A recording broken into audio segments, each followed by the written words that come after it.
You're listening to the Two Tongues Podcast. And now your hosts, Kyle and Chris. Welcome back, one and all, to another episode of the Two Tongues. Let's start over again. Two Tongues Podcast. What do we got for you today? A little bit of opinion scholarship today. We're going to get back into some opinion scholarship. Today I'm going to call this episode Starving for Enlightenment. I'm going to let it speak for itself. So I'm going to jump right in here. So Starving for Enlightenment, here we go. For most of human history, we were starving. This was our default state. For many tens of thousands of years, humanity roamed the earth as hunter-gatherers. When we found wild edibles or took down game, we ate. When we didn't, we went hungry. I'm not speaking of skipping a meal or two. I'm talking about a permanent state of uncertainty as to whether we would eat from day to day. On top of this, we really have to recognize that our caloric requirements for most of human history would have been tremendous. We walked everywhere all day long. We stalked prey through forests and mountains and deserts. We really, really worked for our food, and so we needed it all the more. Now, when we explore the archaeological record, we see unequivocal evidence of this. Like studies of Stone Age skeletons all over the world very, very commonly show signs of really advanced malnutrition, including like things like dental defects they call enamel hypoplasia, and also these high-density rings that they see in their bones. They're called Harris lines, and they indicate periods of time where the bones couldn't grow like they were supposed to because there was a lack of nutrition. They didn't have the raw materials they needed to grow like they were supposed to. And these are ubiquitous in Neolithic graves, even in the bones of children. Now, you might expect that malnutrition symptoms would begin to ease after the advent of agriculture, right? We're growing our own food, and right, it's more available. But skeletons from the Bronze Age tell a different tale.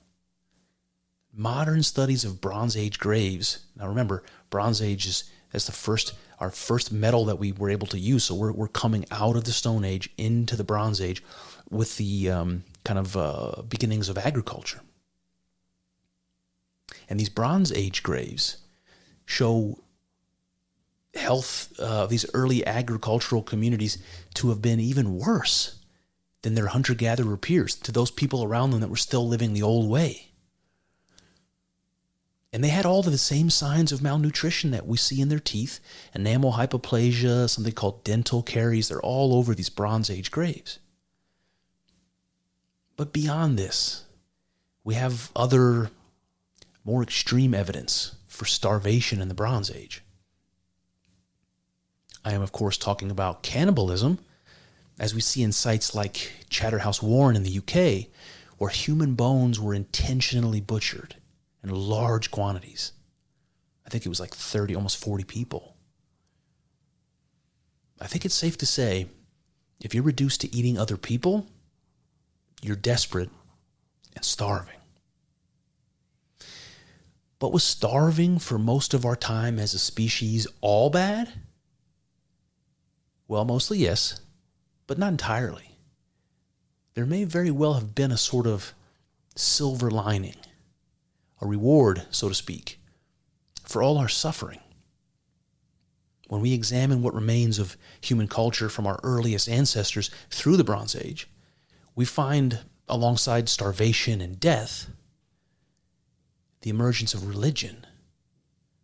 From the painted caves of Altamira, Chauvet, and Lascaux, to the remains of our earliest temples, we see the rise of belief in God and in spirit. Could these two phenomena be related? Starvation and the belief in God. Let's find out.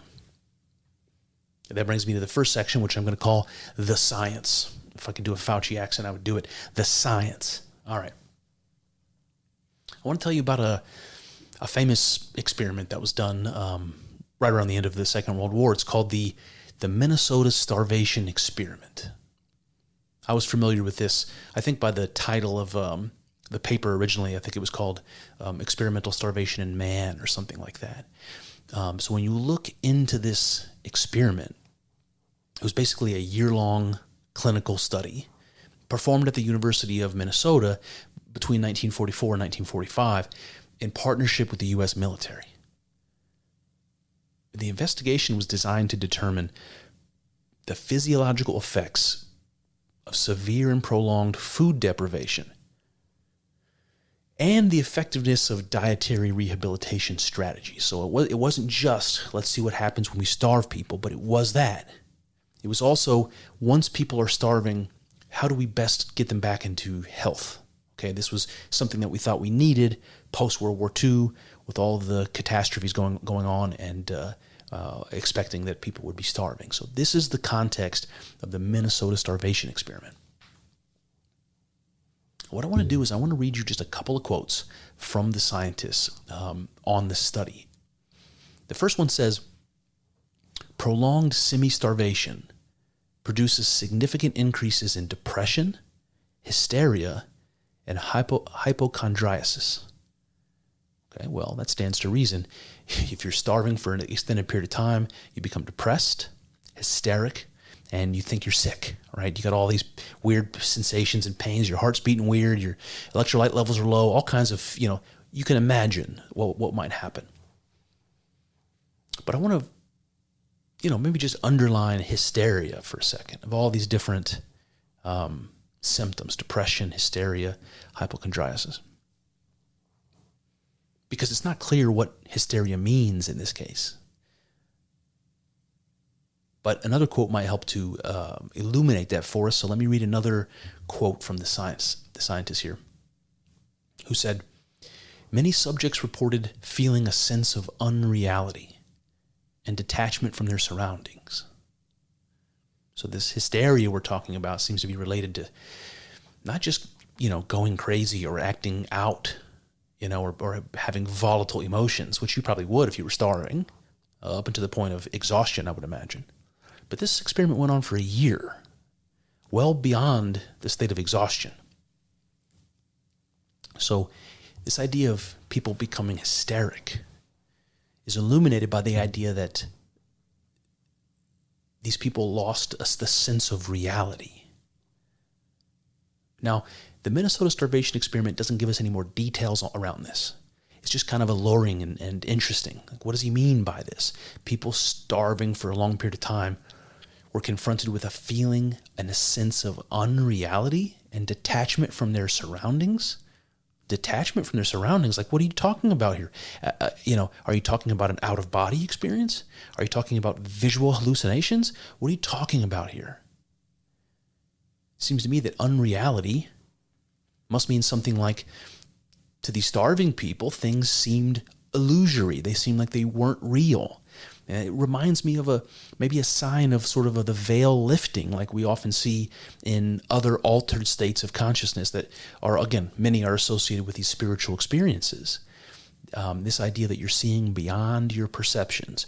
You're seeing kind of the matrix, the ones and zeros behind the matrix or something. You're seeing what's really real. You're getting a glimpse of it. And it makes the reality around you that you ordinarily think of as really real, it changes the perspective on that. It's like, wait a minute, I've now seen this thing behind the veil, so to speak. I've seen the really real, so this now must all be an illusion.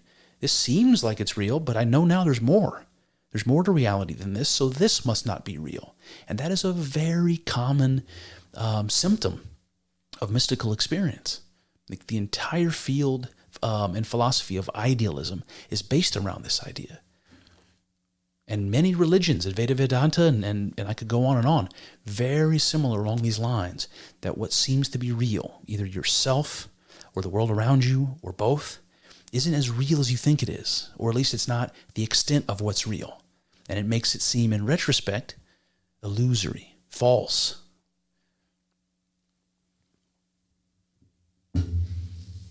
And this idea of not being able to tell the difference between what's real and what's not real, I can't help but imagine implies seeing things that aren't there, hearing things that aren't there, experiencing things that aren't there. I'm talking about visions.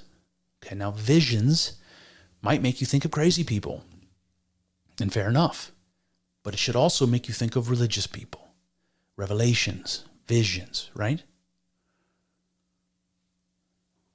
Okay, that brings me to another resource that I stumbled across online. That's fascinating. There's a website, it's called alteredstatesdb.org. Stands for the Altered States Database.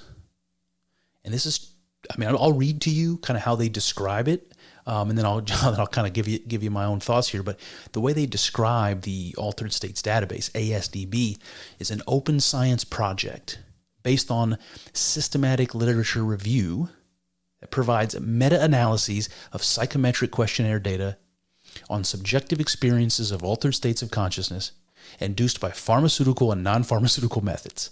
All right, so you see what I mean. What does that mean? So what this database does is it takes basically the world of scientific studies, formal published scientific studies that have to do with altered states of consciousness. It combines that data together and gives us what scientists call a meta-analysis. It's like an analysis of all of the studies that have been done. So like what information can we glean an aggregate from all the different studies, called a meta-analysis. And what are they looking at? They're looking at psychometric questionnaire data. So people answering questions, right? On their subjective experience of having had some sort of an altered state of consciousness. And it goes on by saying that the studies include pharmacological and non-pharmacological induction methods. So another scientific mouthful, but really what that's telling us is they're looking not only at people who are having these experiences through different types of psychedelic drugs, and the database is full of them, as you can imagine, LSD, DMT, psilocybin, amanita, it goes on and on and on, the chemicals that they're reporting on. But not just pharmacological methods, also non-pharmacological methods. And there's all kinds of research done on breathwork and meditation and fasting, right? And that's what we want to focus on here. The data that comes out of this database, not about psychedelic drugs, not about any of that, about what people report in terms of altered states of consciousness when they're starving, when they're fasting. And there's like 40 plus different methods that they're looking at, and they're ranking all of these according to categories, things like imagery, synesthesia, meaning, experience of unity, anxiety, all of these different things that people report. And so what I want to do is I want to give you some quotes from the Altered States database on the findings of this meta-analysis as it pertains to fasting specifically. So these are things people reported, patients, study participants reported as a consequence of not eating. Here we go. Listen to this. This is more explicit than what we saw from the Minnesota Starvation Experiment. It's not just saying vague things like sense of unreality and hysteria. Listen to this. Participants reported a profound sense of unity with the universe, often describing an experience of oneness with all existence. Exactly. All right. Okay, let's keep going. Fasting led to experiences characterized by a dissolution of boundaries between the self and the external world, resulting in a feeling of interconnectedness with all life. I was literally just doing an episode on the Neoplatonics, Plotinus and Porphyry and Proclus and some of those. I'm going to get into Iamblichus, by the way, in case you're curious, but not yet. And one of the things that I found interesting in Plotinus and the Neoplatonics is all these references to what sounds like an ego death, what sounds like an ego death experience, what psychologists would call an ego death experience. And that involves eliminating all the things you associate with yourself and sort of coming outside of yourself and realizing that experience that you haven't killed yourself, that you still exist. And so coming to terms with what it is you are, above and beyond all the things you used to think you are. And I rattle off these things often, but we think we are. Our name, the sound of our voice, the way our face looks, our interests and values and goals and all these different things. When you come above that, when you've managed to erase all of that or come above all of that, you realize all the things you used to attach yourself to that you thought was yourself isn't. And that feeling is of one of union and interconnectedness. And I'm going to give you one more. He says, subjects frequently described a state of oceanic boundlessness, where they felt an expansive connection to the cosmos and a loss of individual identity. Did you catch that last part? A loss of individual identity. Keep your ears perked, because we're going to hear that again, as we do when we delve into this mystical realm. A sense of losing your identity. That's, again, another way of saying something like an ego death, isn't it? You lose identity with yourself. With the science out of the way, that brings us to our next section, which I'm going to call religion. Okay, so while we're talking about religion, I think it comes to my mind immediately, probably does for you, that deliberate food deprivation, this is something we call fasting, is a common religious practice throughout the world. It's not like you're fasting before you're going to go take a blood test at the doctor. No. This is something we've been doing since the beginning of human history, as far as we know. Intentionally going without food for some sort of spiritual reason, right? And it's not just in Christianity and Judaism, it's everywhere in religion. It occurs universally and is usually associated with the idea of purification, or preparing yourself for some kind of ritual or spiritual experience or revelation. So fasting is something you do before some significant spiritual event. And I'll give you some examples, because often these come in the form of like a rite of passage. When somebody is going from childhood into adulthood, there's some sort of ritual surrounding that. And it's surprising how many of these have to do or involve fasting.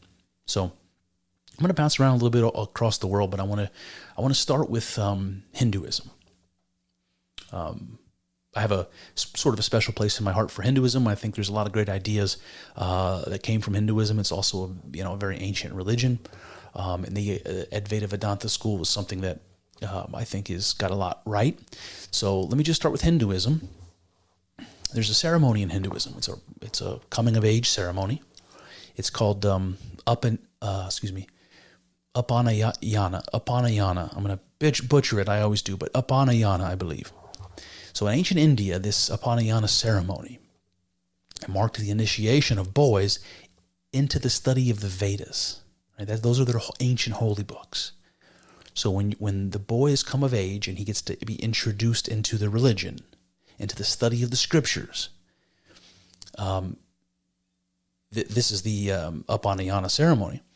Now, this ceremony includes periods of fasting to purify the body and mind, designed to prepare the initiate for spiritual learning and spiritual experiences that are going to flow from the study of the Vedas. So these children, I'm guessing they're probably around 12-ish, that are being introduced into the religion. They're going to be studying the holy texts for the first time, the revelations of God. And before they get introduced to this most holy of things, their religious tradition, they're required to fast.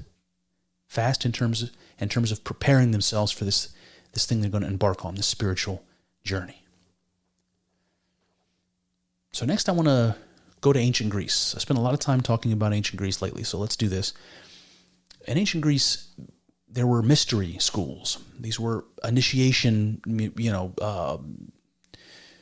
religious organizations, basically. You had to become an initiate, a member, and everything was kept secret. And so there's a lot of mystery surrounding them. And the key mystery school for most of ancient Greece was the Eleusinian mysteries. And Plato was an initiate of the Eleusinian mysteries, and many of the famous philosophers of ancient Greece were, and many other people for that matter. And the Eleusinian mysteries were an event. It was an initiation ceremony, but it was held every year for the cult of Demeter and Persephone. And if you don't know the story of Demeter and Persephone, it has to do with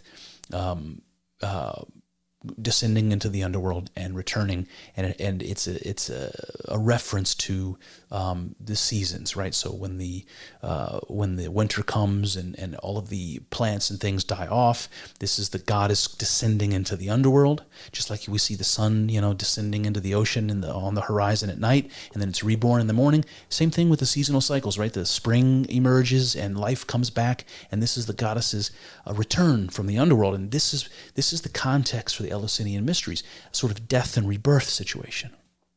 And before you went through this death and rebirth experience, participants underwent fasting, right, and other rituals to achieve a heightened state of consciousness so that they could receive divine revelations.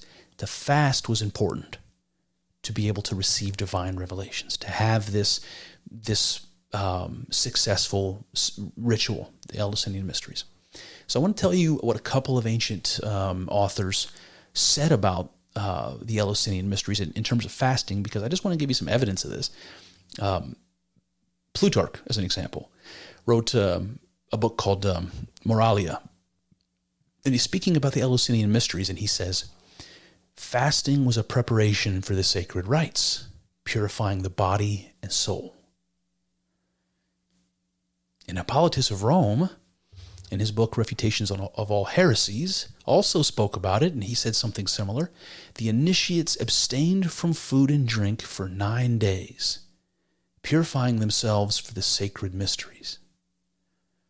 So you see these extended periods of time where these people are intentionally starving, always done for the purposes of purifying or making yourself ready.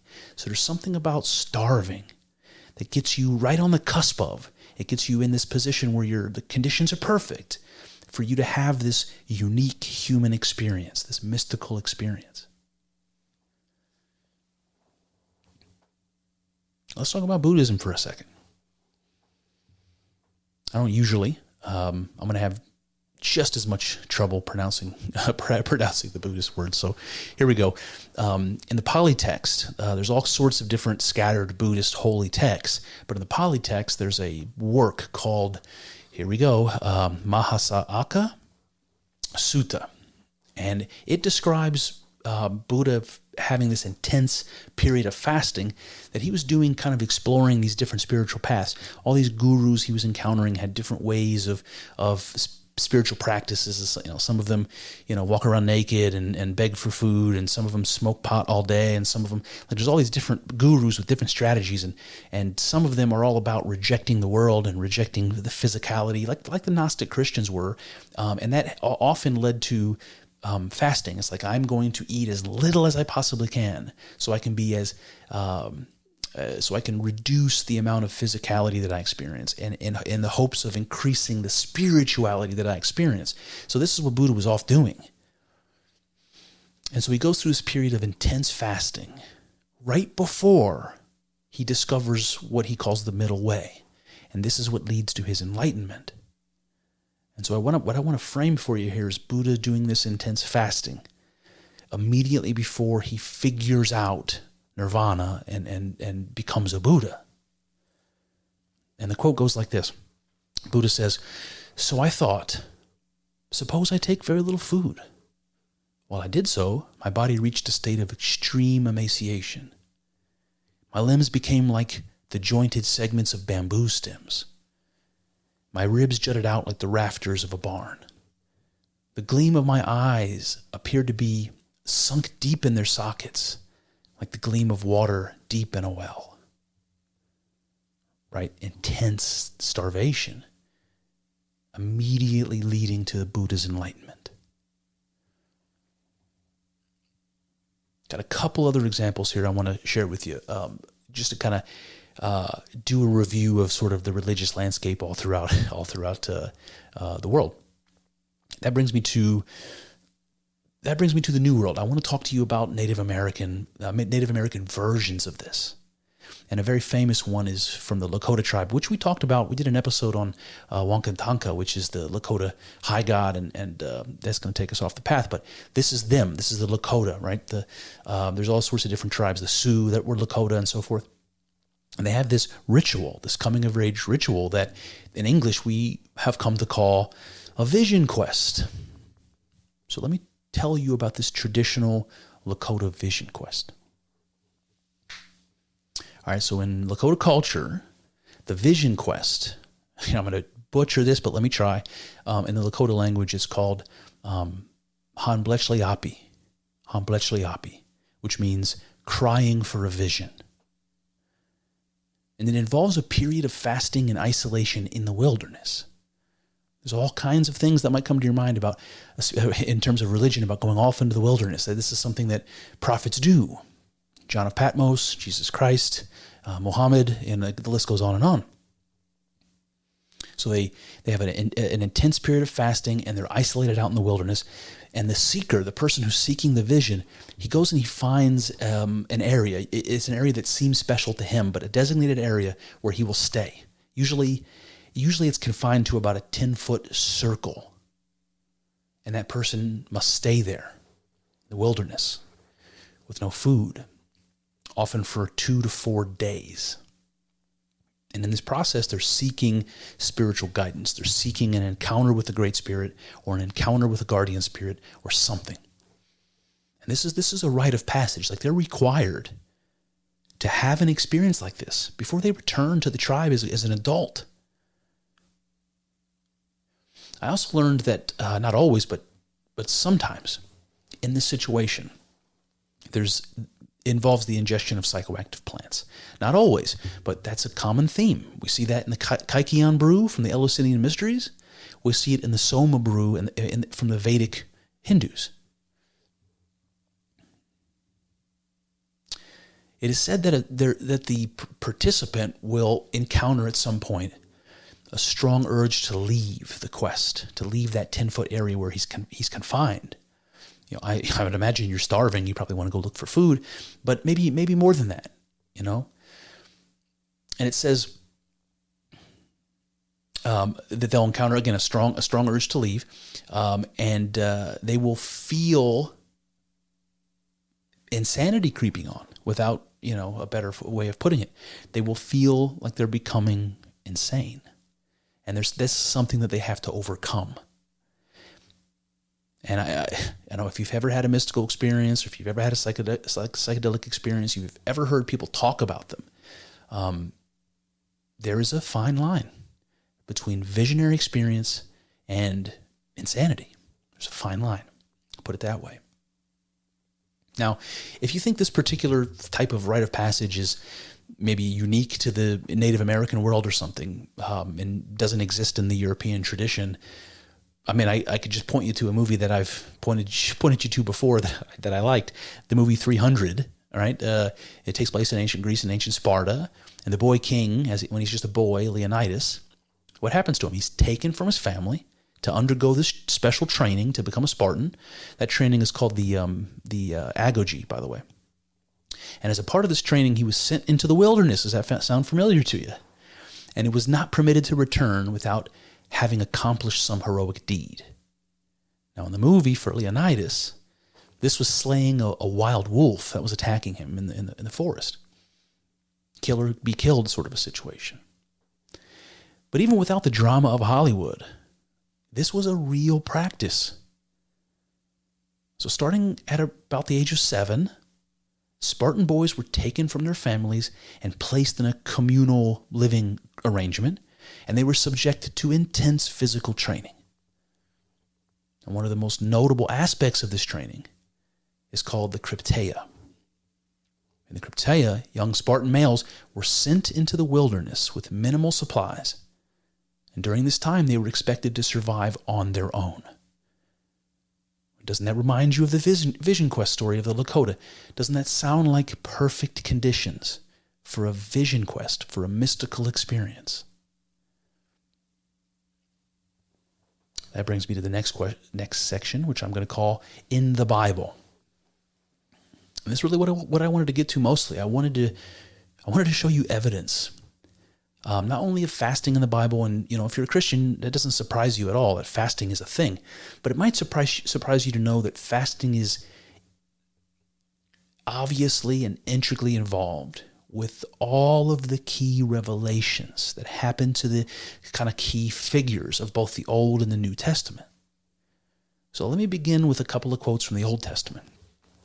Ezra chapter 8, verse 23 says, "So we fasted and petitioned our God about this, and he answered our prayer." How about Joel chapter 2, verse 12? "Return to me with all your heart, with fasting and weeping and mourning." So I guess what I want to show you here in Ezra, when he says, "So we fasted and petitioned our God, and he answered our prayers," there seems to be something here where fasting is required for these people to hear the answer that God gives them to their prayer, or maybe even to get their prayer to the ears of God. But certainly they wouldn't be. But the prayer wouldn't have been answered if they hadn't fasted. That's a part of it. So the communication with God requires fasting, and we see something similar in Joel. He says, "Return to me with all your heart, with fasting." So for me to have an encounter with God, to return to God, I must fast. So here we see fasting is associated with the encounter and also the communication with the divine. It's part of it, just like we've been seeing over and over and over. The Bible is certainly no exception. So why don't we talk about the most important prophet of the Old Testament? Man you might know as Moses. Moses brings down the 10 Commandments, if you remember, from the mountain, from Mount Sinai. In the 24th chapter of Exodus, there's this quote. Now let me just read it to you. This is the 24:12 of Exodus. It says, "Come up to me on the mountain, and I will give you tablets of stone and the law and commandments." Now, before I read on, I want you to understand that what we're getting ready to hear, in my opinion, is very clearly a vision. Okay? So Moses is being called up to the mountain, and God's going to give him the law. Now listen what happens. "Then the Lord called to Moses out of the midst of the cloud. The sight of the Lord's glory was like a burning fire on the top of the mountain. So Moses went into the midst of the cloud, and he was on the mountain 40 days and 40 nights. So I want you to see the visionary aspect of this. He hears the voice of God calling to him out of the mist, out of a misty cloud on top of the mountain. He enters that cloud. It's like burning fire. This is a vision that we're seeing. And listen to this last sentence. He was on the mountain 40 days and 40 nights. Now in the Old Testament writing, 40 was a number that really just meant something like a lot. It comes up often. But you might wonder, why this reference to him being there 40 days and 40 nights? And we actually get an explicit answer to this a couple of chapters later.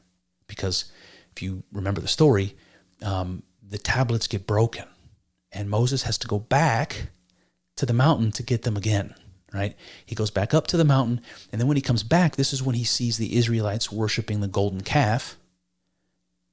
And so he has to give them the commandments again. This is Exodus chapter 34, verse 28, and it says this.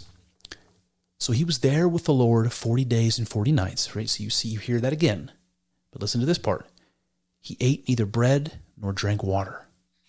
And he wrote on the tablets the words of the covenant, the 10 Commandments." So the reason I point out this 40-day and 40-night language from the 24th chapter is because it repeats in the 32nd chapter, and it tells us that he was there 40 days and 40 nights, and while he was there, he wasn't eating. And this is how he was able to speak with God, to commune with God, to receive the commandments. It involved fasting for a long time. Now, why don't we move on to the greatest prophet of the New Testament, a fellow named Jesus Christ. You might have heard of him. Matthew chapter 4 goes like this. "Then was Jesus led up of the Spirit into the wilderness." So there you have the wilderness again. "And when he had fasted 40 days and 40 nights, there you have that again, right? And this, I think, is where the vision begins, immediately after he fasted 40 days and 40 nights. Listen. "The tempter came to him. He said, 'If thou be the Son of God, command that these stones be made bread.' But he answered and said, 'It is written, man shall not live by bread alone, but by every word that proceedeth out of the mouth of God. Right? So now the devil has come to him. He has a vision of the devil. You can see this is a vision, and there's this temptation. And the vision continues. Listen. Then the devil taketh him up into the holy city, and setteth him on the pinnacle of the temple, and saith unto him, If thou be the Son of God, cast thyself down, for it is written, He shall give his angels charge concerning thee. And in their hands they shall bear thee up, lest at any time thou dash thy foot against a stone. And Jesus said unto him, It is written again, Thou shalt not tempt the Lord thy God. Right, so you see now, remember, he's in the wilderness. He's out in the desert somewhere. And suddenly he finds himself in the city center in Jerusalem, on the top of the temple, like on the very tippy top of the roof, looking out over the land. This is a vision, I want you to understand. And the vision continues. Again the devil taketh him up into an exceedingly high mountain, and showeth him all the kingdoms of the world, and the glory of them, and saith unto him, All these things I will give thee, if thou wilt fall down and worship me. Then saith Jesus unto him, Get thee hence, Satan, for it is written, Thou shalt worship the Lord thy God, and him only shalt thou serve. Then the devil leaveth him, and behold, angels came and ministered unto him. Right, so now finding himself on the top of a mountain, it's just instantly transported on top of a mountain, seeing all of the kingdoms of the earth. That is a vision. And then what happens at the end? Angels came and ministered to him. And now he's communicating with these divine beings. This is a vision. Jesus fasted 40 days and 40 nights, and he had a religious vision. Just like Moses, just like Buddha, just like the Lakota Vision Quest, right? Just like little kid Leonidas from 300. And that brings me to my conclusion. I was inspired to make this episode as supporting evidence, if you will, of a statement that I regularly make when I'm discussing mystical experiences on the podcast. So often the context for these discussions involves some form of psychedelic or psychoactive substance. And so you will hear me say things like, mystical experience is also traditionally induced by other means, such as ecstatic ritual, meditation, exhaustion, as well as sleep, sensory, and food deprivation. Now, this caveat is meant not only to outline the many non-drug paths to such an experience, but also to avoid the implication that I am specifically recommending psychedelic exploration or that I believe this to be the only path. It's simply not the case. Now, with this admission out of the way, I'd like to hone in on the larger point. Was the starvation of our ancestors the origin of human spirituality and ultimately religion? Well, what do we know? We know that our prehistoric ancestors experienced regular and sustained periods of starvation. That was the most normal thing in the world. We also know that food deprivation can and does induce mystical experiences in human beings under the right circumstances. Beyond this, we know that our ancestors intentionally used starvation techniques in their rituals and rites of passage for the explicit purpose of eliciting mystical experience. This is open and shut as far as I'm concerned. Now, starvation is essentially a near-death experience. It is a simulation of death, coming as close to it as we dare. And in this way, it mirrors the so-called ego death experience induced in the Eleusinian mysteries. Whether by drugs or through starvation, we find a way to get beyond ourselves, discovering that something in us survives the death of the ego. And then we are reborn. Born again, as the Christians say. We return from the mythological underworld, a new being. We follow in the footsteps of Dionysus, Persephone, Orpheus, Osiris, even Jesus Christ. Now, I can't help but be reminded, I had just like a little reverie in my head, of a description that Sir Humphrey Davy gave back in 1831. It's right near the end of his life, of his own mystical experience. And he described it as sort of descending on him out of nowhere, like it took him by surprise, entirely by surprise. And this is what he said. I had scarcely concluded this sentence when my reverie became deeper. The ruins surrounding me appeared to vanish from my sight. The light of the moon seemed to expand in a flood of splendor. It appeared to me that I had entered a new state of existence. I had no recollections and no perception of identity. All right, so this is an experience that just falls on him out of nowhere while he's walking through ancient Greek ruins with his buddies, and he just suddenly has this experience. And it just falls on him out of nowhere, and he says he feels like he's entered a new state of existence. And listen, he says, I had no recollections and no perception of identity. No perception of identity. No self, no ego. You see, if such a thing could happen to Sir Humphrey Davy, certainly it could happen to our prehistoric ancestors. Perhaps repeated and often. Perhaps it was even among the commonest of experiences. I imagine an ancient hunter out on the savannah, exhausted and resting from a hunt, struggling to catch his breath, just absolutely exhausted. And from his vantage, he can see the valley below and the sun setting on the horizon, just painting the sky with colors so beautiful they seem almost supernatural. In that moment of repose and reflection on the beautiful, I imagine the hunter falling, as Davy did, into a spiritual vision. Meaning opens up to him. His heart feels full to the point of bursting. A sensation of unity washes over him as the line between himself and the world blurs and then disappears entirely. In this moment, he is made aware of a component of reality he did not know before, one he couldn't have even imagined. He returns to his village a changed man, a shaman even. And what does he do? Well, what would you do? He tells his story. He tries to communicate to his loved ones this divine secret that he now holds. And this, my friends, was the birth of religion. It occurred simultaneously, all over the world, at different times, in different cultures, through different minds, but always the same story.